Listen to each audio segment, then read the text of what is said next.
துயர் மறைந்து போகவே நமச்சிவாய வாழ்கவே பலம் நிறைந்து வாழவே ஈசன் நாமம் போற்றவே.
ஜடாமுடியில் சூலமேந்தி ஆடுகின்ற என் சிவா விடாது வேண்டும் உந்தன் பக்தன் வார்த்தை என்று கேட்கவா.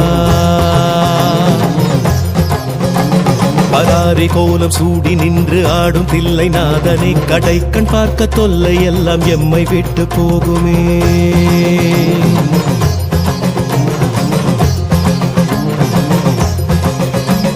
உடுக்கை சத்தம் கேட்டு விட்டு சொக்கி போகும் வேளையில் அடுக்கடுக்கு துன்பம் யாவும் ஓடி போகும் மூலையில் ஜகம் நடுங்க ருத்ர தாண்டமாடுகின்ற கூத்தனே பயம் ஒடுங்க எங்கள் நெற்றி தீண்டி போக வேண்டுமே.